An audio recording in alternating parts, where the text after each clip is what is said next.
Assalamualaikum warahmatullahi wabarakatuh. Saya Fadila Ilmiah dengan NIM 1123005. Di sini saya akan menjelaskan tentang uji proporsi satu sampel atau one sample proportion, yang dimana video ini dibuat untuk memenuhi tugas mata kuliah Statistik Pendidikan 2. Baik, sebelum saya menjelaskan tentang tata cara penggunaan uji proporsi satu sampel, terlebih dahulu di sini saya akan menjelaskan secara singkat tentang sejarah dan juga pengertiannya.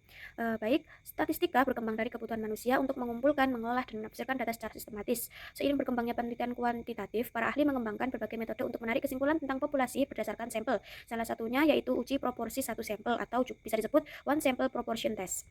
Jadi metode ini muncul karena banyak penelitian yang menggunakan data kategorik seperti lulus, tidak lulus, atau berhasil, gagal, sehingga diperlukannya teknik yang tepat untuk menguji proporsi suatu karakteristik terhadap nilai yang telah ditentukan. Pengujian ini didasarkan pada distribusi binomial yang pada kondisi tertentu dapat didekati dengan distribusi normal untuk menentukan apakah perbedaan proporsi yang diamati bersifat signifikan. Saat ini, uji proporsi satu sampel banyak diterapkan di berbagai bidang seperti pendidikan, kesehatan, sosial, dan juga ekonomi. Selain itu, dukungan perangkat lunak statistik seperti pendidikan, seperti SPSS, membuat proses analisis menjadi lebih cepat, akurat, dan mudah dilakukan oleh peneliti maupun mahasiswa. Selanjutnya yaitu pengertian tentang uji proporsi satu sampel. Uji proporsi satu sampel merupakan metode dalam statistika inferensial yang digunakan untuk menguji apakah proporsi suatu karakteristik dalam sampel sesuai atau berbeda dengan proporsi yang telah ditentukan. Proporsi adalah perbandingan jumlah individu yang memiliki karakteristik tertentu terhadap seluruh anggota sampel. Misalnya, dari 100 siswa terdapat 80 siswa yang lulus, sehingga proporsi kelulusannya adalah 80%. Uji ini umumnya digunakan pada data kategorik dengan dua kemungkinan hasil, seperti ya atau tidak, berhasil atau gagal, lulus atau tidak lulus. Dalam pelaksanaannya, penelitian menyusun hipotesis 0 HO yang menyatakan proporsi sampel sama dengan proporsi yang ditetapkan, serta hipotesis alternatif HI yang menyatakan adanya perbedaan. Keputusan menerima atau menolak HO ditentukan berdasarkan hasil perhitungan statistik. Oleh karena itu, pemahaman terhadap uji proporsi satu sampel penting bagi mahasiswa dan peneliti agar dapat memilih metode analisis yang tepat serta menghasilkan penelitian yang akurat dan dapat dipertanggungjawabkan. Baik, di sini saya memiliki sebuah contoh kasus dan saya akan menjelaskan tentang cara pengaplikasian uji proporsi satu sampel ini melalui aplikasi SPSS. Di sini saya memiliki contoh kasus, yaitu sebuah lembaga swadaya masyarakat memantau kebijakan pemerintah yang dimana menduga bahwa tingkat kepuasan masyarakat terhadap pelayanan yang diberikan oleh sebuah kantor pelayanan masih kurang dari 60%. Untuk membuktikan dugaan tersebut, maka digunakanlah sampel sebanyak 125 orang yang telah memperoleh pelayanan dari kantor pelayanan tersebut, dan yang menyatakan puas sebanyak 65 orang dengan tingkat signifikasi 5%. Apakah dapat digunakan sebagai dasar membenarkan dugaan tersebut? Lalu hipotesisnya yaitu HO, pernyataan yang mengasumsikan tidak ada perubahan atau tingkat kepuasan masyarakat minimal atau sama dengan 60%, sedangkan HA-nya, pernyataan yang mendukung dugaan LSM yaitu tingkat kepuasan masyarakat kurang dari 60%. Sekarang saya akan menggunakan uji proporsi satu sampel dalam pengaplikasian melalui SPSS. Baik, langsung saja kita buka SPSS terlebih dahulu. Kemudian kita klik variable view. Nah, pada kolom name di sini yang pertama kita isi respon dan yang kedua kita isi jumlah. Baik, lalu pada kolom value yang bagian respon di pojok itu kita klik ada titik 3, lalu muncul tabel seperti ini. Value label langsung kita isi angka 1. Terus di labelnya diisi puas. Lalu klik it ini. Lalu yang kedua ini kita isi value-nya angka 2, labelnya tidak puas. Lalu langsung add oke.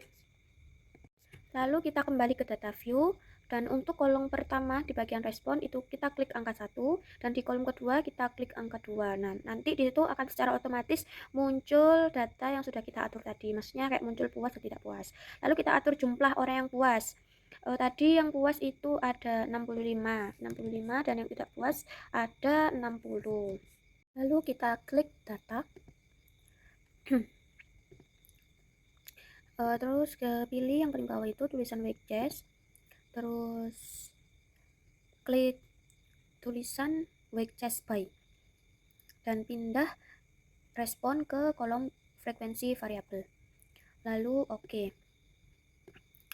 Lalu selanjutnya kita kembali dulu, lalu buka analyze, pilih yang non parametric test, lalu pilih latency dialog, lalu G-square. Nah, respon yang ada di kolom yang pertama dipindah ke kolom test variable list. Kalau sudah dipindah, lalu klik value yang kecil ini yang ada di kolom expect value yang ada di sebelah kanan ini. Lalu tulis kolom tersebut diisi 0,6. Lalu add. Kalau sudah add, kita isi lagi value itu tadi 0,4 lalu oke. Maka akan muncul seperti ini. Di sini saya akan menjelaskan maksud dari tabel tersebut. Dalam tabel respon, masyarakat yang puas lebih rendah dari target yaitu 60%. Tabel observant N menunjukkan jumlah data yang sebenarnya diperoleh dari sampel. Masyarakat yang menyatakan puas sebanyak 65 orang, masyarakat yang menyatakan tidak puas sebanyak 60 orang. Dan pada tabel expected N menunjukkan jumlah yang diharapkan berdasarkan hipotesis yaitu proporsi kepuasan sebesar 60% dan jumlah responden yang diharapkan puas yaitu 125 kali 0,60 sama dengan 75125 atau times 0,60 sama dengan 75125 kali 0,60 sama dengan 75 orang. Jumlah responden yang diharapkan tidak puas 125 kali 0,40 sama dengan 50125 atau times 0,40 sama dengan 50125 kali 0,40 sama dengan 50 orang. Pada kolom residual merupakan selisih antara jumlah aktual dan jumlah yang diharapkan.